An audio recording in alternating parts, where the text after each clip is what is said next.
आज का छठे क्लास है 20 मार्च 1967। रिकॉर्ड चला है भोलेनाथ से निराला कोई और नहीं। अभी बच्चे समझते हैं कि बिगड़ी को बनाने वाला एक ही है। कौन समझते हैं? बच्चे समझते हैं। जो बाप के बच्चे नहीं बने हैं वो नहीं समझते हैं। वो समझते हैं कि गुरु लोग हैं बिगड़ी को बनाने वाले, कोई गोसाई है, धर्म पिताएं हैं। भक्ति मार्ग में अनेकों के पास जाते रहते हैं और ज्ञान मार्ग में एक के पास जाते हैं। अगर ज्ञान मार्ग में चलने वाले भी अनेकों के पास भटकते हो तो है तो वो भी भक्ति मार्ग वाले हो गए।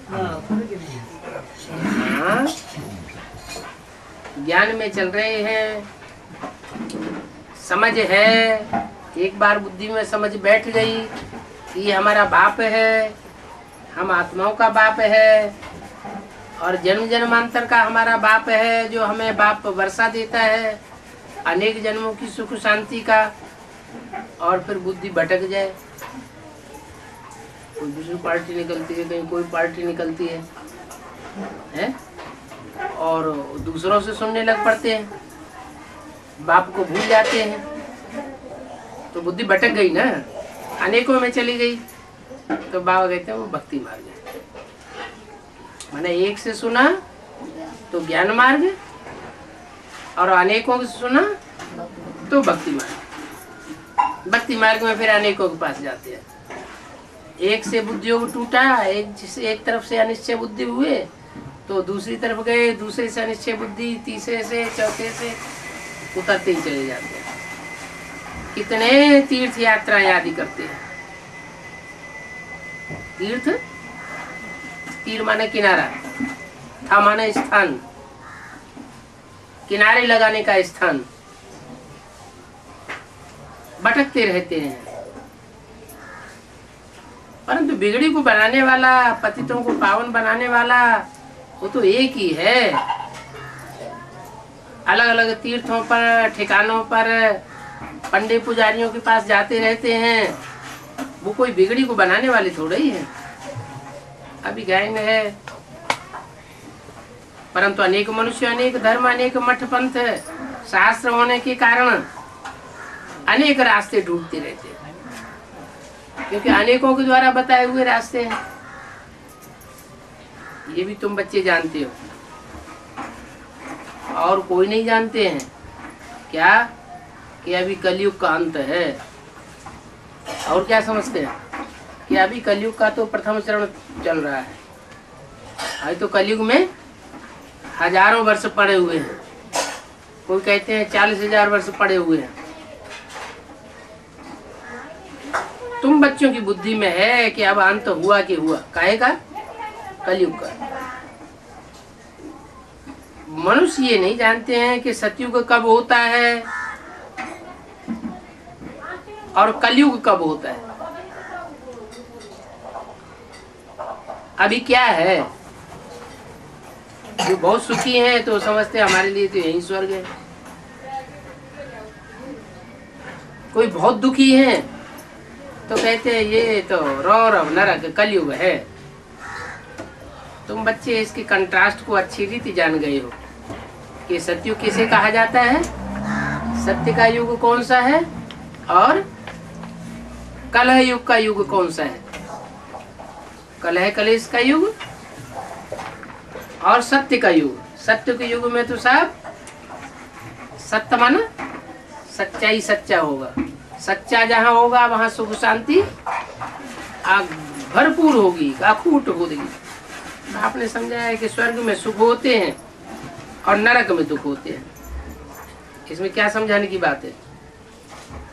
क्या स्वर्ग में सुख क्यों? स्व माने आत्मा, गा माने गया, जो आत्मिक स्थिति में चले जाते हैं जहाँ के लोग, उनके लिए हो गया स्वर्ग।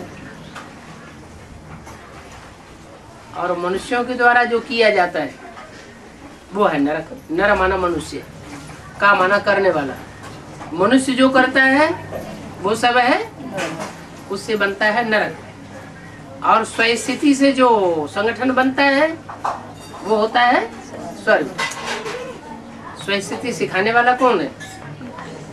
दुनिया में तो इतने मनुष्य हुए नहीं, कोई मनुष्य हुए नहीं जिन्होंने आकर के ये समझाया होता कि तुम ज्योति बिंदु आत्मा हो।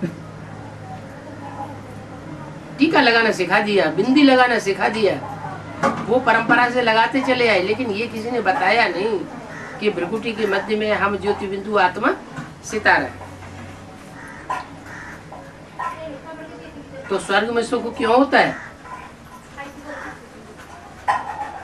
क्योंकि वहां स्व स्थिति में ग माना गए। कौन सी स्थिति में गए? स्व स्थिति में गए। और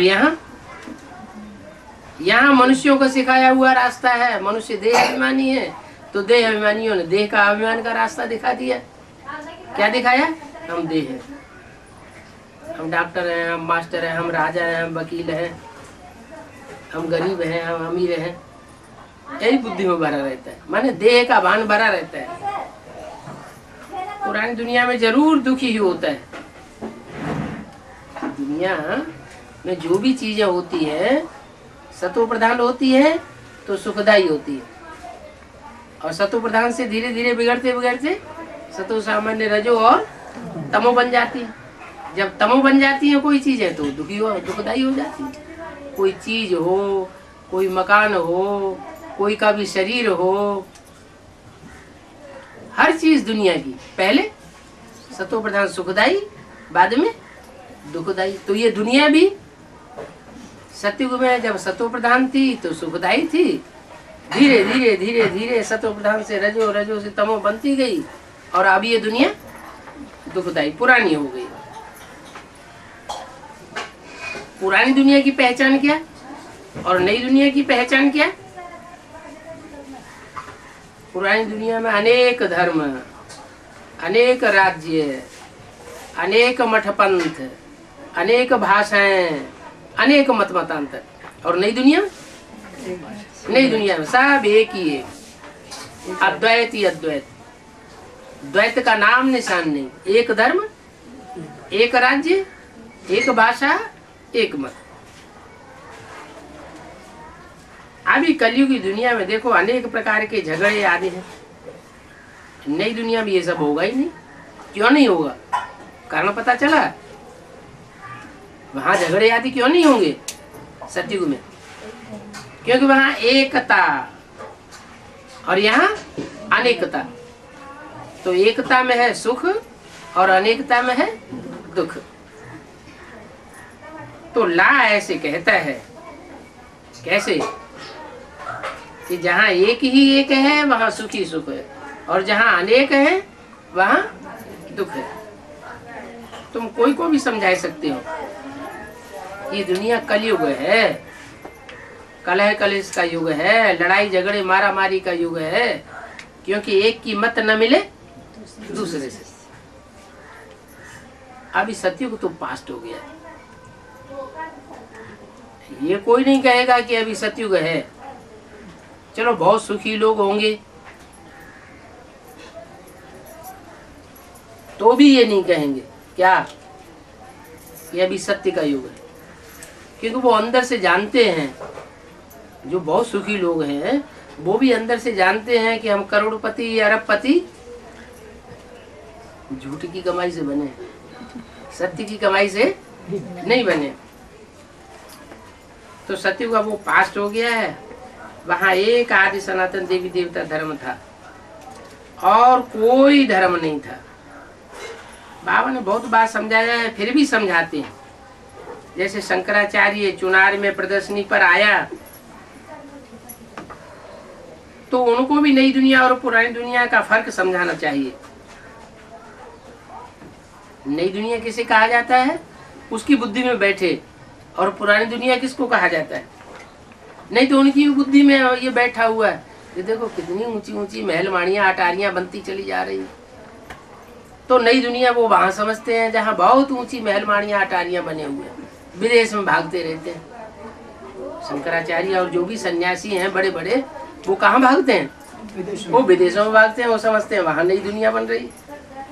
तो उनको भी समझाना चाहिए, भले ऊंची ऊंची महलमाड़ियाँ अटारियाँ बनती चली जा रही हैं, लेकिन वहाँ एटम बम भी बन के तैयार हुए पड़े।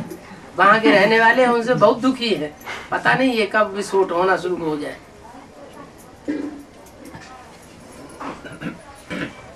तो उनको फर्क समझाना चाहिए। भले वो कुछ भी कहे, क्या वो अपनी ताएं ताएं लगाएंगे, लेकिन तो अपनी बात सुनाओ उन्हें जरूर। कोई 10,000 वर्ष कल्प की आयु कहते हैं, कोई 30,000 वर्ष भी कहते हैं। अब देखो अनेक मतें हो गई। उनके पास तो है शास्त्रों की मतें। शास्त्र अनेक मनुष्यों ने लिखे हुए, एक मनुष्य के तो शास्त्र लिखे हुए है नहीं, तो अनेक मतें हो जाती हैं। अनेक शास्त्रों की अनेक मतें, अनेक मनुष्यों की मतें, और शास्त्र भी लिखे तो मनुष्यों ही है ना। कोई देवताओं ने तो शास्त्र लिखे नहीं, न देवताएं शास्त्र लिखने का धंधा करते थे। देवताएं कोई शास्त्र लिखते नहीं हैं, उन्हें शास्त्र लिखने की दरकार है ही नहीं। सतयुग में दैवी गुण वाले मनुष्य होते हैं, उनको कहा जाता है देवता। और मनुष्य होते हैं कलयुग में। क्या अंतर हुआ देवताओं में और मनुष्यों में?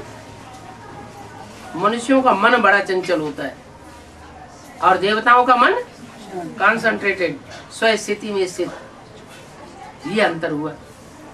उनको कहा जाता है देवता और उनको कहा जाता है मनुष्य। मनुष्य माना जो बहुत बुद्धि बहुत चलाते हैं, मन बहुत चलाते हैं। सतयुग में देवता धर्म होता है। उनको मनुष्य भी नहीं कहा जा सकता है, देवताओं को। क्यों? देवताओं को मनुष्य क्यों नहीं कहा जा सकता? क्योंकि उनका मन चलायमान होता नहीं, उनका मन स्वस्थिति में, आत्म की स्थिति में स्थित रहता है। तो जब कोई मित्र संबंधी आदि भी मिलते हैं तो उनको भी यह बात बैठ करके सुनाना चाहिए, बताना चाहिए कि देखो ये विचार की बात है कि नई दुनिया में कितने थोड़े मनुष्य थे और अभी पुरानी दुनिया में कितने ढेर मनुष्य हो गए, क्योंकि अनेक धर्म हो गए हैं, अनेक मतें हो गई हैं, तो जनसंख्या बढ़ती चली जा रही है। पुरानी दुनिया में कितनी वृद्धि हो गई, कारण क्या हुआ? वहां स्व स्थिति में थे तो आत्म की स्थिति में होने के कारण विकारों की वृद्धि नहीं होती थी, और यहाँ स्व स्थिति में है नहीं, परचिंतन ज्यादा करते हैं, तो परचिंतन करने से देहभान बढ़ता चला जाता है, परचिंतन से पतन की जड़ें बन जाती हैं, और जब आदमी ज्यादा देहभानी बन जाता है तो विकार भी ज्यादा पैदा होते हैं। जितना ज्यादा देहभान उतने ज्यादा विकार। देहभान कम होगा तो विकार भी कम हो जाएंगे। सतयुग में सिर्फ एक ही धर्म था, दैवी गुण होते ही है देवताओं में। क्या कोई मनुष्य हो, चाहे शंकराचार्य हो, चाहे कोई बड़ा बड़ा सन्यासी हो, और वो ये कहे कि हम दैवी गुणों वाले हैं और सारी दुनिया आसुरी गुणों वाली है, तो ये हो नहीं सकता। क्यों? क्योंकि इस दुनिया में सब मनुष्य हैं, देवता कोई दैवी गुणों वाला है ही नहीं। मनुष्य जाकर देवताओं के आगे नमस्ते करते हैं। क्यों करते हैं? देवताओं के आगे नमन करते हैं। नमन करते हैं माना मन बुद्धि को झुकाते हैं। क्यों झुकाते हैं? हाँ, क्योंकि उनकी बुद्धि एकाग्र होती है, उनकी बुद्धि विविचारी अनेक गामी नहीं होती है। तो देवताओं के आगे मंदिरों में सब माथा झुकाते हैं, नमन करते हैं, उन देवताओं की महिमा गाते हैं। ऐसा उन्होंने क्या किया देवताओं ने, जो उनकी महिमा गाते हैं मंदिरों में जाकर? कुछ किया होगा तब तो महिमा गाते हैं। क्या किया? उन्होंने अनेकों में बुद्धि नहीं रमाई, उन्होंने एक को याद किया, तो एक को याद करने से उनकी बुद्धि एकाग्र बन गई, स्वस्थिति बन गई। तो जानते हैं महिमा गाने वाले कि वो स्वर्गवासी थे। क्या स्वर्गवासी माना स्वस्थिति में जाने वाले थे, और हम परिस्थिति से घबराए जाते हैं। परेशान क्यों होते हैं? वो भी परेशान होते हैं तो क्यों परेशान होते हैं? क्योंकि स्वस्थिति की शान में नहीं रहते तो परेशान होते हैं। बाबा कहते हैं अभी परेशानी तो बढ़ेंगी या घटेंगी? बढ़ेगी। दुनिया में परेशानी तो अभी बढ़ेंगी। ज्यों ज्यों आबादी बढ़ती जाएगी त्यों त्यों दुनिया में परेशानियां बढ़ती चली जाए, परचिंतन बढ़ता चला जा रहा है। तो परचिंतन से परेशानी बढ़ती है, स्वचिंतन से उन्नति होती है बुद्धि की। बुद्धि छोटी छोटी बातों में जाती नहीं। तो बोला कोई कहे कि फलाने में बहुत अच्छे गुण हैं, कोई कहता है मान लो कि फलाने व्यक्ति में बहुत अच्छे गुण हैं, वो तो जैसे देवता है, तो बोलो नहीं, दैवी गुण तो देवताओं में ही होते हैं। क्यों होते हैं? दैवी गुण कहाँ होंगे? दिव्य गुण, देवी गुण उन देवताओं में ही हो सकते हैं जो कि अव्यभिचारी होते हैं। जो व्यभिचारी होते हैं वो तो वैश्यालय के वासी है, उनकी दृष्टि भी व्यभिचारी बनती है, उनका मनन चिंतन मंथन भी व्यभिचारी बनता है, उनके कान भी व्यभिचारी बनते हैं, उनका सारे अंग व्यभिचारी हो जाते हैं। तो व्यभिचार से बनता है वैश्यालय और अव्यभिचार से बनता है शिवालय। यहाँ पवित्र ना होते हैं तो गुण भी नहीं हो सकते कोई नहीं। पवित्र बने तो दैवी गुण भी धारण हो सकते हैं। आसुरी रावण राज्य है ना, वहां कोई रावण का राज्य नहीं होता है। किसका राज्य होता है? वहां सतयुग में किसका राज्य होता है? स्वर्ग में देवताओं का राज्य होता है। रामकृष्ण जैसे देवताओं का राज्य है। इस दुनिया में तो शैतानी राज्य है। शैतान और भगवान, भगवान का राज्य नहीं है। भगवान का राज्य है किसी के ऊपर नहीं। भगवान का इस समय भगवती के ऊपर भी राज्य नहीं। सबसे पहले तो घर का सुधार होगा कि पहले बाहर की दुनिया का सुधार होगा? पहले घर का सुधार। तो इसको शैतानी राज्य कहा जाता है। कहाँ की बात है? राम की सीता चुराएगी, राम को भगवान कहते हैं। अरे भगवान की सीता चुराएगी फिर रह कौन जाएगा? सारी यहाँ की बातें हैं। ये रावण राज्य है। शंकराचार्य को भी नई दुनिया और पुरानी दुनिया का कंट्रास्ट दिखाना चाहिए। ये है नई दुनिया कलयुग और ये है पुरानी दुनिया। इस पुरानी दुनिया में सब पुराना ही पुराना, सुख का नाम निशान हो नहीं सकता। नए झाड़ में दैवी गुण वाले देवताएं रहते हैं। फिर झाड़ जब पुराना होता है, रावण राज्य में दैवी गुण वाले हो नहीं सकते। सतयुग में आदि सनातन देवी देवताओं का प्रवृत्ति मार्ग था। क्या आज की दुनिया में कहीं है प्रवृत्ति मार्ग? है? क्यों घर घर में युगल रहते हैं, प्रवृत्ति मार्ग नहीं है? क्यों है? चाहे हिंदुस्तान हो, चाहे पाकिस्तान हो, चाहे दुनिया में कोई देश हो, युगल तो हर घर में रहते हैं। रहते हैं लेकिन आपस में टकराहट, ऐसा कोई भी युगल नहीं है जिसके आपस में टकराहट न होती हो, कलह क्लेश न होता हो। तो सतयुग में आदि सनातन देवी देवता धर्म का प्रवृत्ति मार्ग था। अभी प्रवृत्ति मार्ग पवित्र प्रवृत्ति मार्ग नहीं है। माने युगल तो हैं, लेकिन उनकी दृष्टिवृत्ति कुछ न कुछ चंचल इधर उधर होती रहती है। वो चंचलता से क्या होता है, फिर स्वर्ग की बजाय और ही नरक बनता चला जा रहा है। अब प्रवृत्ति मार्ग वालों की महिमा गाई जाती है। सत्युग में हम पवित्र प्रवृत्ति मार्ग वाले देवी देवताएं थे। सन्यासी लोगों को इन देवताओं की महिमा बुद्धि में आवेगी नहीं। क्यों? सन्यासी लोगों की बुद्धि में ये देवताओं की महिमा क्यों नहीं आवेगी? क्योंकि वो तो अपन को ही शिवो हम कहे बैठे।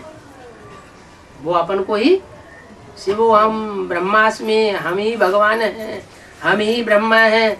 वो तो अपन को देवताओं से भी ऊंच समझते हैं। तो देवताओं की महिमा उनकी बुद्धि में आती नहीं है। भले कहते हैं ओम नमो नारायण, क्या नारायण को मुख से कहते हैं नमन, लेकिन बुद्धि में इनकी ये नहीं आता है कि मंदिर में जिस शिवलिंग की हम आरती उतारते हैं जाकर के, तो आरती पहले शिव की उतारवाएं या पहले अपनी उतारवाएं? तो क्या करते हैं उनके चेले जो हैं, पहले अपने गुरु जी की आरती उतारेंगे, फिर मंदिर में जाके लक्ष्मी नारायण जैसे शिवलिंग की आरती उतारेंगे। इसका मतलब क्या हुआ कि वो देवताओं को अपने से ऊंचा नहीं मानते। वो समझते हैं हम पवित्र रहते हैं, हम ही हैं पवित्र रहने वाले, और वो देवताओं को उतना बुद्धि में उनकी बैठता नहीं। तो देवताओं की महिमा सन्यासी लोगों की बुद्धि में आवेगी नहीं, क्योंकि वो तो है ही नहीं वृत्ति मार्ग वाले। क्यों नहीं आवेगी?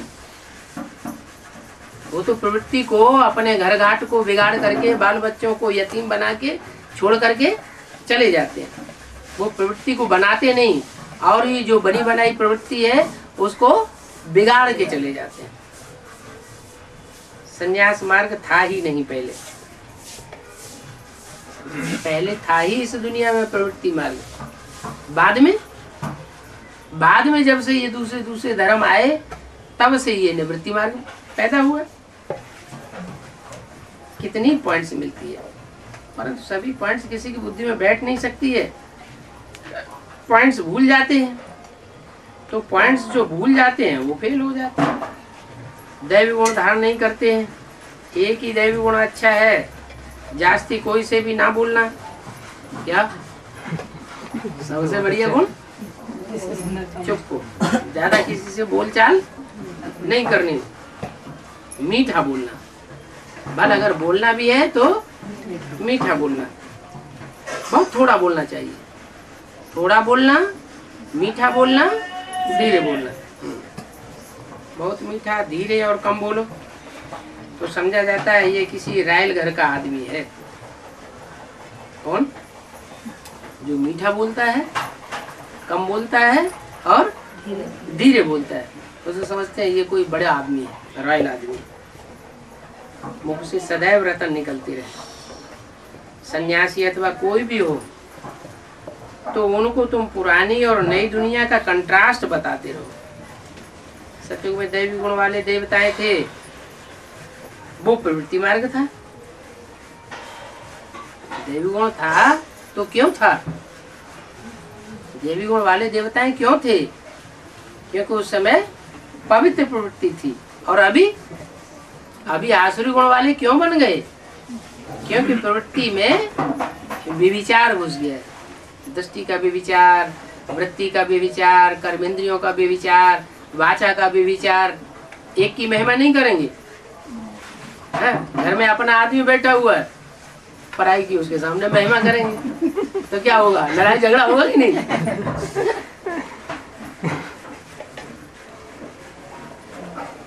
तो सदैव मुख से रतन निकले।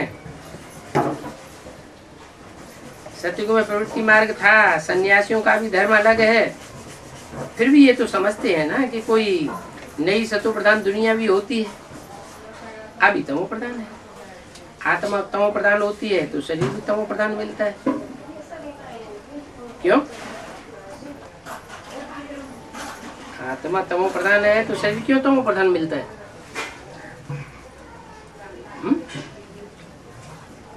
जब बीज ही तमो प्रधान है, बीज ही खराब है, तो पौधा कैसा पैदा होगा? वो भी तो वैसा ही पैदा होगा। तो ये शरीर है वृक्ष और आत्मा है बीज। अभी है ही पतित दुनिया। इस पतित दुनिया में सबको पतित कहेंगे, कोई भी पावन है नहीं। ये बात कहने से सन्यासी नाराज हो जाएंगे। क्यों नाराज हो जाएंगे? हैं? वो समझते हैं हम तो घरगार छोड़ दिया, हम काहे के लिए अपवित्र हैं, हम क्यों पतित हैं? वो अपन को पावन समझते हैं। फिर उनको समझाना पड़े क्या तुम पावन हो, वो तो बाद में बने पावन के पहले पावन थे। हैं? जब पैदाइश तुम्हारी हुई थी, गोमूत्र से पैदाइश हुई थी कि कैसे अच्छे क्या अच्छे गुणों से पैदाइश हो गई थी। तुम्हारी पैदाइश भी पतित पने से हुई है। तो उनकी बुद्धि में आवेगा हाँ, जिसकी पैदाइश ही पतित पने से है वो कभी पावन नहीं बन सकता। वो कहेंगे तुम ब्राह्मण अपन कहते हो ब्रह्मा की औलाद, तुम कैसे पावन हो गए? तुमने भी तो किसी शरीरधारी से जन्म लिया है। उनसे कहो नहीं, हमारा तो जन्म ही बदल गया, वो तो पुराना जन्म हो गया। इस जन्म में तो हम ब्रह्मा की प्रजापिता ब्रह्मा की औलाद हैं। क्या हम कोई गुआ चीजी से पैदा होने वाले अब नहीं हैं। हमारा तो बाप प्रजापिता और अम्मा ब्रह्मा है। अब प्रैक्टिकल में हम प्रजापिता ब्रह्मा की औलाद हैं।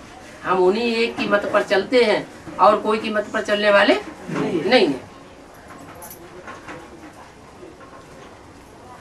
तो पतित दुनिया में सबको पतित कहेंगे, पावन दुनिया में सबको पावन कहेंगे। फिर वो कहेंगे अच्छा तुम पावन हो या पतित हो? तो ये नहीं कहो कि हम पतित हैं या पावन है। क्या कहो? नहीं, हम पतित से अभी पावन बन रहे हैं। ये भी नहीं कहना कि हम पावन बन गए, ये भी नहीं कहना कि हम पतित हैं। क्या कहना? हम पतित से पावन बन रहे हैं। क्योंकि अभी रावण राज्य है ना दुनिया में, यथा राजा तथा प्रजा रहनी पड़ती है। जब राम का राज्य आ जाएगा तो हम क्या हो जाएंगे? तो हम पावन हो जाएंगे। तो वो है पावन सतो प्रधान दुनिया, वो ही नई दुनिया सो अब पुरानी दुनिया हो गई। आत्मा सतो प्रधान से तमो प्रधान अब बन गई है। क्यों बन गई है? क्योंकि तमो प्रधान दुनिया है। तमो प्रधान दुनिया में जो भी आत्माएं जन्म लेंगी वो सब तामसी शरीर धारण करेंगी। 20 मार्च 1967 की वाणी का दूसरा पेज। इस पुरानी दुनिया में देखो कितने हंगामे हैं, क्योंकि मनुष्य अब नास्तिक बन गए हैं। क्या? क्यों नास्तिक बन गए? पहले एक को मानते थे,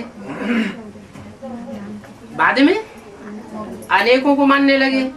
अनेकों को मानते मानते बुद्धि में बैठ गया कि ये सब झूठे हैं। जब अनुभव किया कि सब झूठे हैं तो नास्तिक बन पड़े। भगवान तो कहीं मिलता नहीं।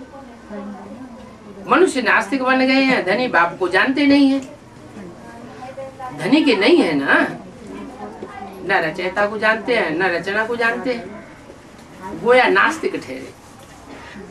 तो ऐसे नास्तिकों को बताना चाहिए कि इस नास्तिकता से होगा हंगामा। क्या?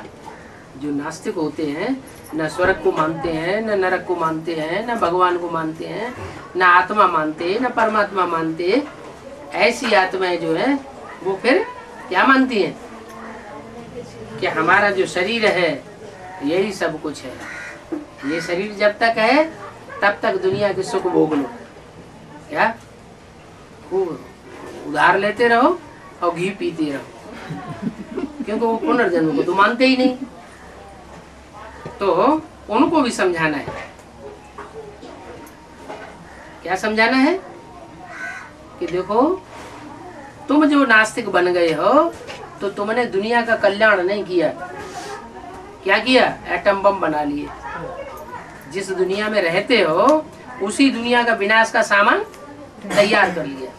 तुम्हारी बुद्धि एकदम भ्रष्ट हो गई। जिस डाल पर आदमी बैठे उसी डाल को काटने लगे तो क्या हाल होगा? नीचे गिरेगा या स्वर्ग में जाएगा? नीचे गिरेगा। तो तो तुम न रचयिता को मानते हो न रचना को मानते हो, जानते ही नहीं हो, गोया नास्तिक ठहरे। इसलिए देखो कितना हंगामा है। रचयिता और रचना को जानने वाले को आस्तिक कहा जाता है। इस दुनिया में सब क्या है, सब नास्तिक हो गए। क्यों?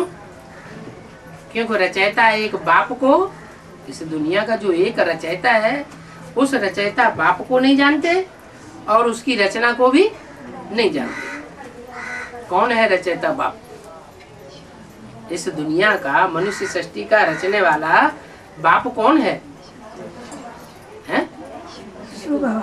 शिव बाबा। शिव बाबा किस रूप में? शिव बाबा हमने कह दिया। तो शिव बाबा की रचना कौन? ब्रह्मा। शिव बाबा की रचना ब्रह्मा। तो ब्रह्मा बहुत बढ़िया रचना रची, 8 फेल होके खत्म हो गया है। ये बढ़िया रचना हो गई। बढ़िया रचना है न बढ़िया रचना प्रजापिता। प्रजापिता तो पतित है। भगवान आकर के पतित की सृष्टि बनाएगा क्या? ये कहें कि प्रजापिता के तन में आकर के वो सुप्रीम सोल निराकार क्या बनाता है? प्रजापिता को नर से नारायण बनाता है और नारी से लक्ष्मी बनाता है। ओ नारायण उनको कहेंगे रचयिता। इस सारी सृष्टि का रचयिता कौन? जो संगम युगी नारायण है वो हुए रचयिता। उनको शिव बाबा कह दो। इसलिए मुरली में बोला है नारायण को याद करना सबसे अच्छा पुरुषार्थ। कौन से नारायण को? सत्युग के नारायण को नहीं, वो तो उतरती कला के होंगे, उनकी तो उतरती कला हो जाएगी।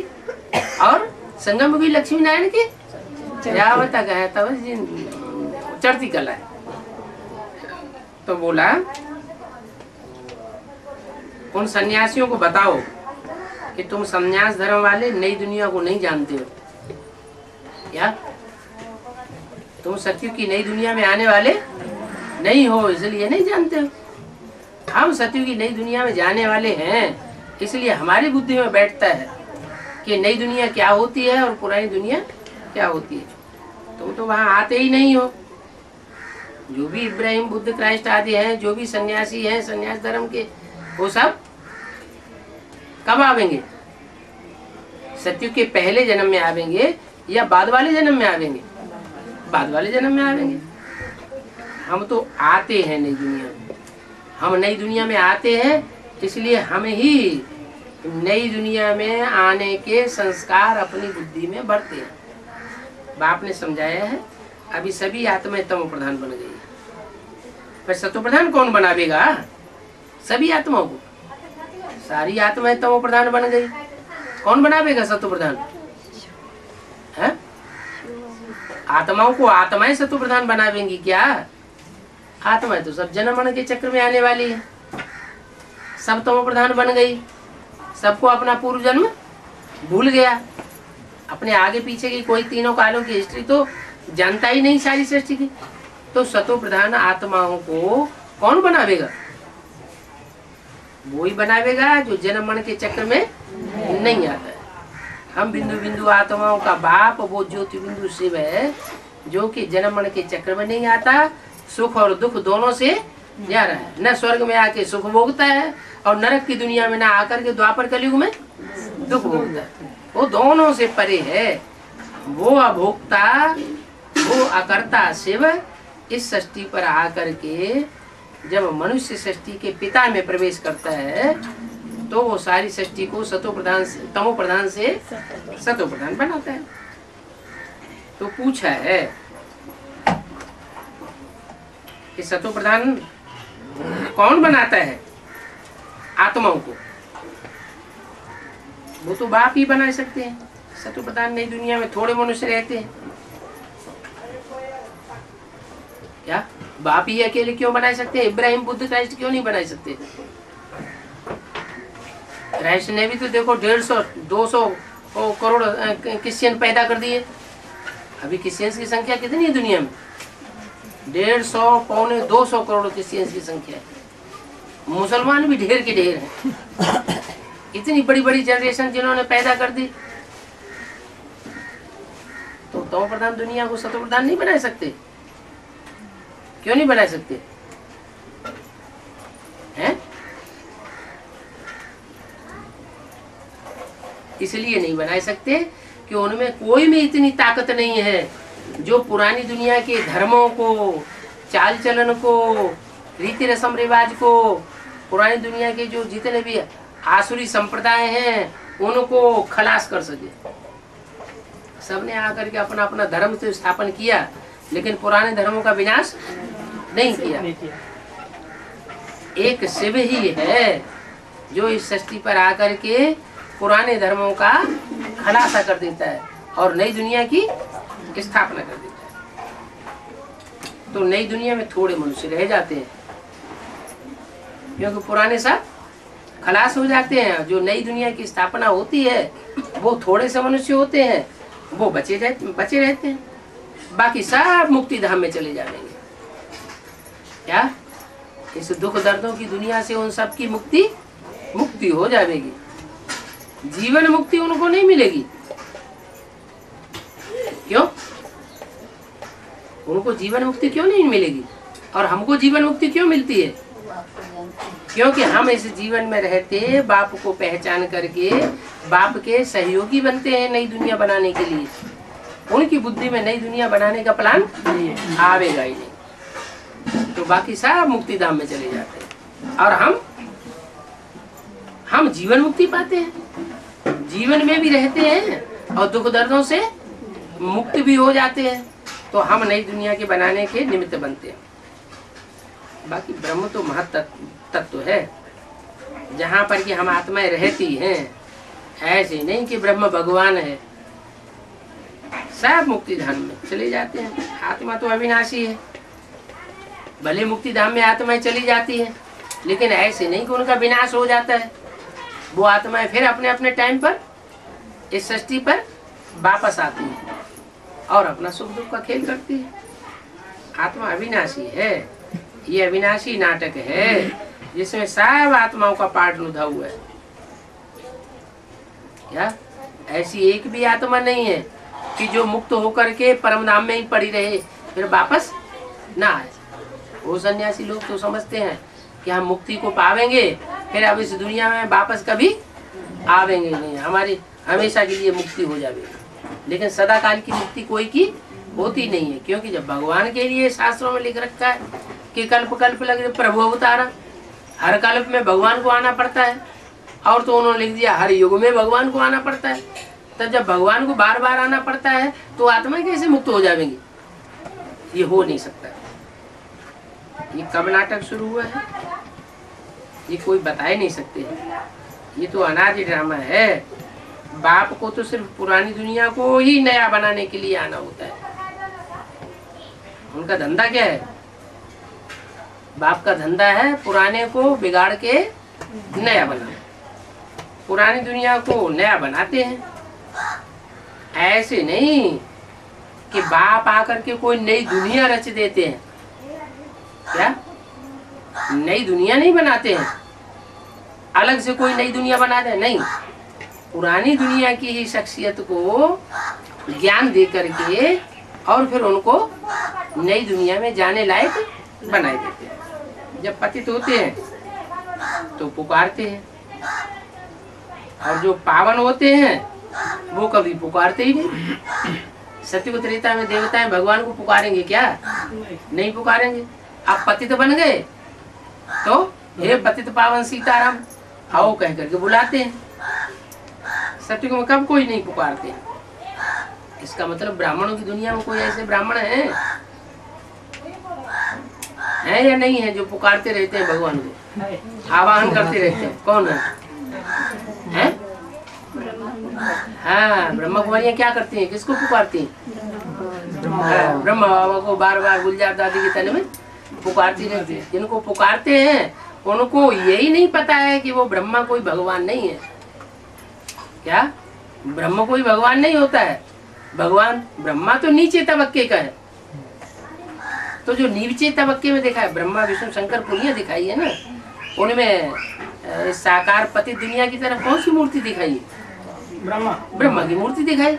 तो जो ब्रह्मा की मूर्ति पतित दुनिया की दुखधाम की तरफ दिखाई है वो भगवान कैसे हो सकता है? उनकी बुद्धि में बैठता नहीं। तो सतयुग में कोई कब नहीं पुकारते। इस कलयुग की दुनिया में जो पतित मनुष्य होते हैं वो ही पुकारते हैं। सतयुग में तो है ही पावन दुनिया। रावण पतित बनाते हैं, क्या राम पावन बनाते हैं और रावण पतित बनाते हैं। क्यों? रावण क्यों नहीं पावन बना सकता है? क्योंकि रावण को अनेक सिर हैं। बुद्धि बुद्धि बुद्धि माना सिर, इस सिर में ही तो बुद्धि होती है। तो उनको अनेक मत हैं। अनेक मत होने के कारण वो पतित ही बनावेंगे, वो पावन नहीं बना सकते। परमपिता परमात्मा आकर के पावन बनाते हैं। आधा आधा कल्प तो जरूर कहेंगे कि आधा कल्प रावण का राज्य, अनेक सिरों का राज्य, और आधा कल्प एक राम का राज्य। ब्रह्मा का दिन और ब्रह्मा की रात ये आधा आधा है। ज्ञान से दिन हो जाता है, वहां अज्ञान नहीं है। कहा?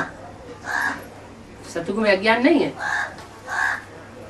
सतयुग त्रेता दिन कहा जाता है तो वहां अज्ञान नहीं होता देवताओं में। देवता सृष्टि के आदि मध्य अंत को जानते हैं क्या? भले नहीं जानते हैं, लेकिन उनमें आत्म की स्थिति पक्की होती है। तो भक्ति मार्ग को अंधेरा कहा जाता है, ज्ञान मार्ग को सोजरा कहा जाता है। देवताएं पुनर्जन्म लेते लेते फिर अंधेरे में आते हैं। इसलिए इस सीढ़ी में दिखाया है कि मनुष्य कैसे सतो रजो तमो में आते हैं। तमो प्रधान दुनिया में सतो प्रधान कोई नहीं हो सकता। तमो प्रधान दुनिया में साफ तमो प्रधान, सतो प्रधान दुनिया में साफ सतो प्रधान। सतो प्रधान होते ही है सतयुग में। आप सब की जर्जरीभूत अवस्था है। बाप आए हैं ट्रांसफर करने के लिए, मनुष्यों को देवता बनाने के लिए। जब देवताएं थे तो आसुरी गुण वाले मनुष्य नहीं थे। अभी तो उन आसुरी गुण वालों को दैवी गुण वाला कौन बनावे? आसुरी गुणों वालों को दैवी गुणों वाला कौन बनावे? नाम चाहिए, कौन बनावे? अरे वकील मास्टर होगा। वकील जो है जब टीचर बनता है तो वकीलों की पैदाइश करता है, देवता चाहिए। डॉक्टर होता है वो पढ़ाई पढ़ाता है तो क्या बनते हैं? डॉक्टर बनते हैं। इंजीनियर होता है इंजीनियरिंग पढ़ाता है तो इंजीनियर बनते हैं। तो देवताओं को पढ़ाने वाला कौन होना चाहिए? है? देवताओं को पढ़ाने वाला भी देवता होना चाहिए। शिव को देवता नहीं कहेंगे। हाँ, शिव जिसमें प्रवेश करता है, जिसमें प्रवेश करेगा उसको पहले से पहले आगे बढ़ाएगा। तो शिव जिसमें पहले पहले प्रवेश करता है मनुष्य सृष्टि के बीज में, पिता में, उसको नर से नारायण देवता बनाता है। अभी तो अनेक धर्म है, अनेक मनुष्य हैं तो झगड़ते रहते हैं। सतयुग में एक धर्म होता है, दुख की वहाँ कोई बात होती नहीं है। शास्त्रों में तो बहुत दंत कथाएं लिख दी है। क्या? कौन सी दंत कथाएं लिख दी है? कि त्रेता में भी रावण था। दुख देने वाला रावण त्रेता में कहाँ से आ गया? वहां तो राम राज्य था। राम राज्य का तो शास्त्रों में कितना वर्णन है, कितनी महिमा है। फिर कहते हैं सतयुग में हिरण्यकश्यप था। तो सतयुग में भी अगर हिरण्यकश्यप था, प्रहलाद को दुख देता था, तो फिर सुख कहाँ होगा? सत्य का युग ही, अगर दुख का युग कह दिया तो फिर सुख की तो बात ही नहीं। बहुत दंत कथाएं लिख दी। ये दंत कथाएं जन्म जन्मांतर पढ़ते आए हो। अभी इन दंत कथाओं को पढ़ना और सुनना सुनाना भूल जाना चाहिए। बाप कहते हैं ये सब भक्ति मार्ग के शास्त्र है। ज्ञान मार्ग का कोई शास्त्र होता ही नहीं। क्या? ज्ञान मार्ग में भगवान आकर के मुख से जो सुनाते हैं डायरेक्ट, वो ही ज्ञान है।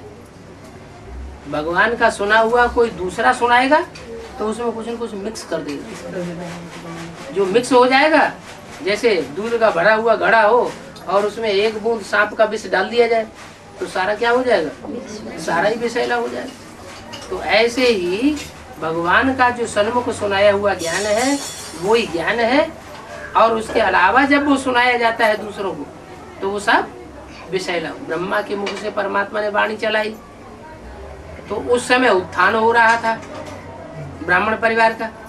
फिर बाद में 69 में 18 जनवरी को बाबा ने शरीर छोड़ दिया। तो उसके बाद जो ज्ञान सुनाया गया उससे क्या स्वर्ग बनेगा? क्यों नहीं बनेगा स्वर्ग? क्योंकि जो सुना हुआ है वो ही मनुष्यों ने सुनाना शुरू किया। मनुष्य सब विकारी, तो विकारी मनुष्यों ने उसमें मिक्सचरिटी करना शुरू कर दी। तो भक्ति मार्ग के अनेक शास्त्र हो जाते हैं, अनेक मतें हो जाती है। ज्ञान मार्ग में तो शास्त्र होते ही नहीं, यहाँ ज्ञान मार्ग में तो एक बाप ही आकर के जो सन्मुख सुनाते हैं उससे स्वर्ग स्थापित होता है। उन शास्त्रों से मुझे कोई प्राप्त नहीं कर सकते। क्या जैसे मुरली है, कागज के पत्ते सेंटरों में पढ़ के सुनाए जाते हैं, बी के आश्रमों में, तो मनुष्य सुनाते हैं या भगवान सुनाते हैं? उन्हें मनुष्य सुनाते हैं। तो उससे स्वर्ग बनेगा कि नरक बनेगा? मनुष्य जो करेगा चाहे मुरली ही क्यों न पढ़े तो भी क्या बनाएगा? नरक बनाएगा। और भगवान मुख से जो सुनाते हैं उससे स्वर्ग बनता है। मुझे तो एक ही बार आकर के सबकी सदगति करनी है, एक ही बार आकर के करनी है। क्यों? ब्रह्मा के तन में नहीं आया एक बार, है? माँ के रूप में आया, बाप के रूप में, सदगति करने वाला बाप के रूप में नहीं आया। वापस कोई अभी नहीं जा सकते हैं। बहुत धैर्य से समझाना चाहिए। समझाने वाले को ये अटेंशन रखना है कि हम ऐसे समझावे जो कोई हंगामा न हो जाए। क्या मान लो कोई सन्यासी को समझा रहा है, शंकराचार्य को समझा रहा है, और समझाते समझाते बैलेंस बिगड़ गया, ताव में आ गया और उसने सन्यासियों को कुछ उल्टा पलटा बोलना शुरू कर दिया कि तुम ऐसे हो, तुम ऐसे हो, तो हंगामा खड़ा हो जाएगा। जो उनके फॉलोअर्स हैं वो झगड़ा शुरू कर देंगे। तो ऐसा भी ना हो कि हंगामा हो जाए। उन लोगों को अपना ही अहंकार बहुत रहता है ना, किन लोगों को? सन्यासियों को। साधु संतों के साथ फॉलोअर बहुत रहते हैं, झट कह देंगे इनको भी ब्रह्मा कुमारियों का जादू लग गया है। अगर उनकी बुद्धि में बैठेगा भी ना तो उनके फॉलोअर्स उनको बहुत बुरा भला कहना शुरू कर देंगे।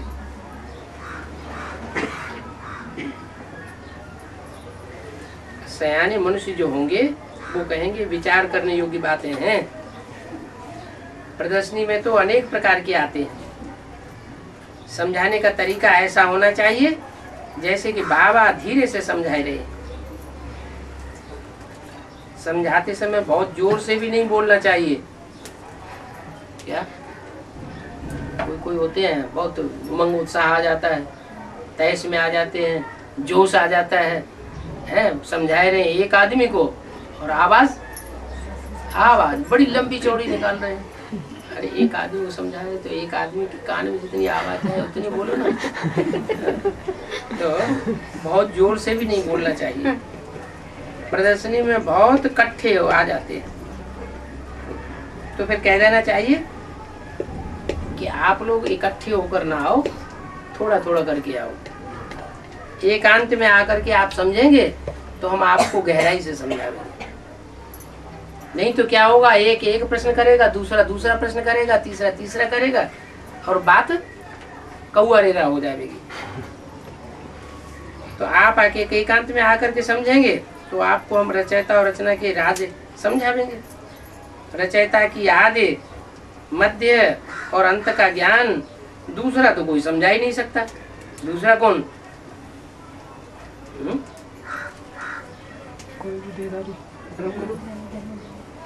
माना रचयिता की आदि मध्य अंत का ज्ञान रचयिता ही समझा सकता है, रचयिता के अलावा और कोई दूसरा नहीं समझा सकता।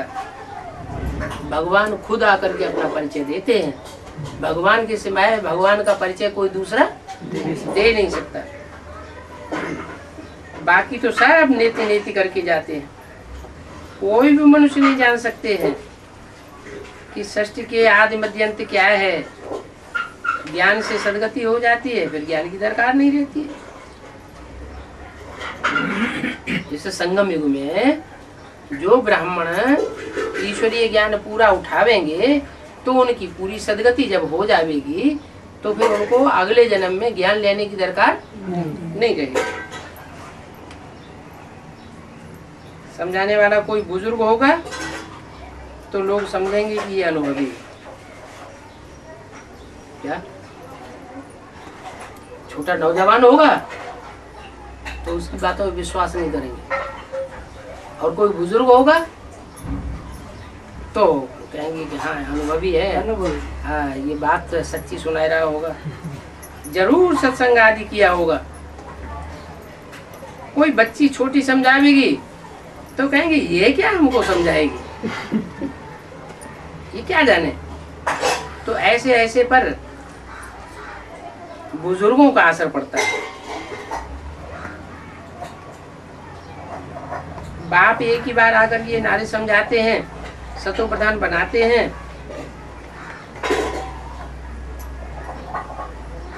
माताएं बैठो उन सन्यासियों को समझावेंगी तो और ही खुशी होगी। क्या सन्यासियों को अगर कोई पुरुष ज्ञान बैठ बैठ कर समझाएगा और कम उम्र वाला समझाएगा तो उन्हें अहंकार आएगा, और माताएं समझावेंगी तो ध्यान से सुनेंगे, खुश भी होंगे। तो बोलो ज्ञान का सागर, बाप में ज्ञान का कलश, बाप ने ज्ञान का कलश हमको दिया। शास्त्रों में भी कथा है ना, सागर मंथन हुआ, ज्ञान कलश निकला, तो ज्ञान कलश किसको दिया गया है? लक्ष्मी को ज्ञान कलश दिया गया। तो ज्ञान कलश बाप ने हमको दिया, हम माताओं को, जो हम फिर औरों को देते हैं। बहुत नम्रता से बोलते रहना चाहिए, और पुस्तक भी दिखाना चाहिए जिसमें एक ही शंकराचार्य वाच लिखा हुआ है। क्या लिखा है कि माताएं सब नरक का द्वार है, क्योंकि वो तो माताओं को छोड़ करके भागते हैं। अपन को नहीं कहेंगे कि हम नरक के जीवड़े हैं, हम साथ में रह करके नरक में गए बगैर रह नहीं सकते। दूसरों को ऊपर, माता के ऊपर उंगली उठाते हैं। और शिवाचार्य वाच है, माताएं स्वर्ग का द्वार खोलेंगे। ये क्या बात, ये शिवाचार्य में और शंकराचार्य में क्या अंतर हो गया?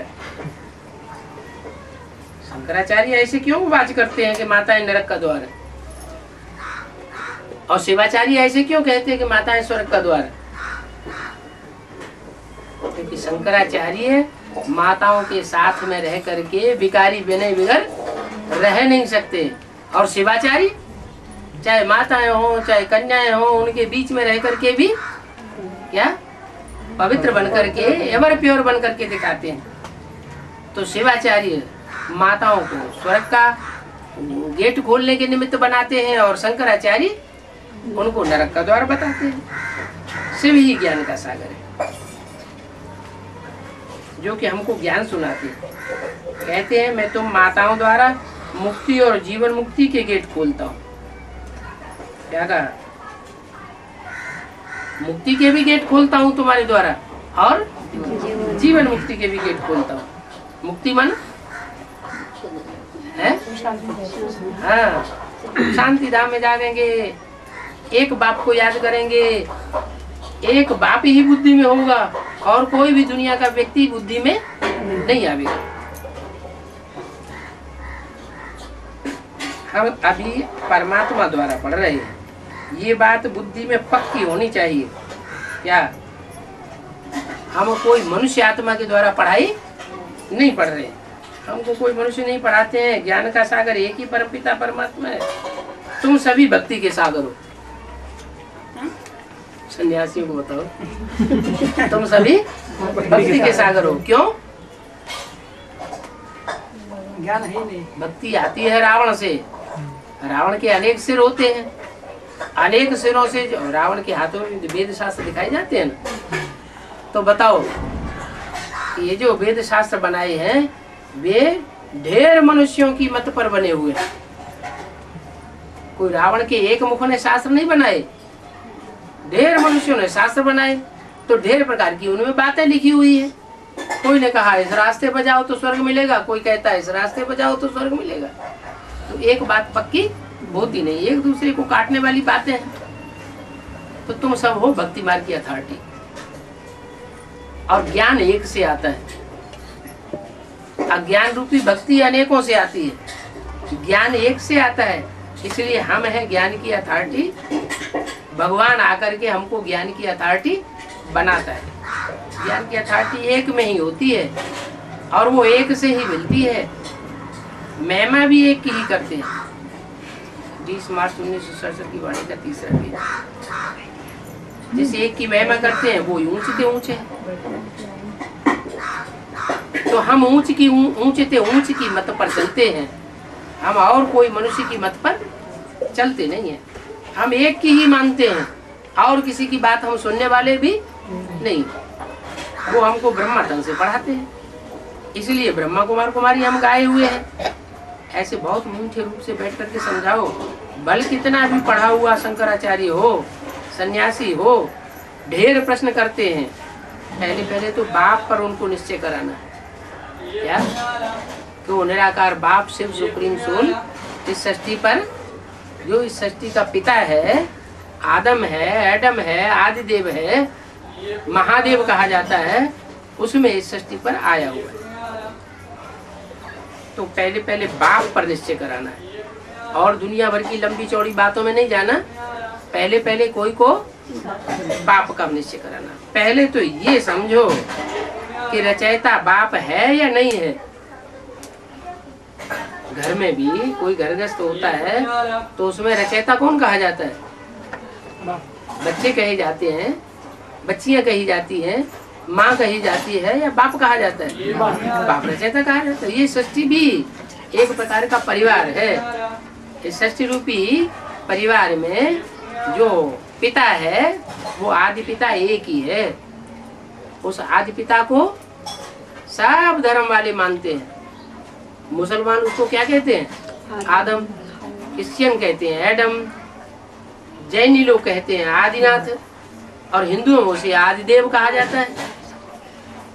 तो वो एक ही है, सभी का रचयिता एक शिव बाबा है, वही ज्ञान का सागर है, और वो ही इस सृष्टि पर आकर के बाप भी बनता है, टीचर भी बनता है, और गुरु भी बनता है। एक ही रूप में वो बाप भी है, टीचर भी है, और गुरु। दुनिया में ऐसा नहीं होता। दुनिया में कोई का बाप अलग होगा तो पढ़ाने वाला टीचर अलग होगा। चलो बचपन में टीचर आप उसका बाप भी हो, लेकिन ऊंची पढ़ाई का पढ़ाने के लिए जरूर टीचर अलग होगा। गुरु तो और ही अलग होते हैं, बाप, टीचर और सदगुरु। तो तुम्हारा तीनों एक ही है। और दुनिया में जो लौकिक बाप, टीचर, सदगुरु होते हैं, गुरु होते हैं, वो सब अलग अलग होते हैं। अच्छा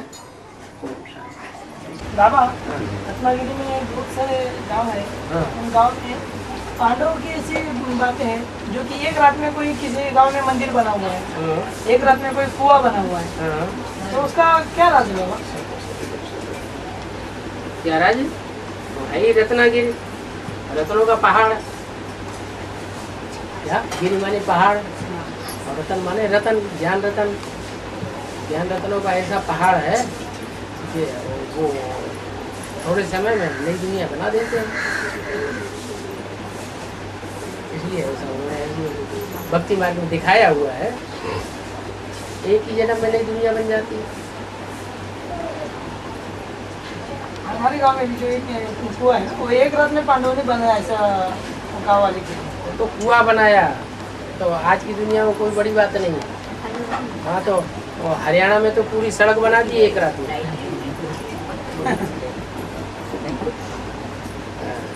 और बाबा पंडितों में विठोबा, मतलब महाराष्ट्र में विठोबा को बहुत ज़्यादा मानते हैं। तो पंडितों पे जो है भक्त लोग वहाँ जाते हैं, मगर मंदिर जो है अलग अलग है। रुक्मिणी का अलग है और विठल का, और गायन है विठल रुक्मिणी। रुक्मिणी का मंदिर पीछे है और विठल का आगे। तो विठल को आगे रखे, भगवान को आगे रखे, भगवती पीछे साथ में नहीं है, उनकी मूर्ति अलग अलग करके है। के गई है ना पीछे, रूठ के गई है वो, ऐसे रूठ क्यों गई? रूठी होगी तो रुक गई। रुक मानी भगवान से तो कभी नहीं रूठना चाहिए, है?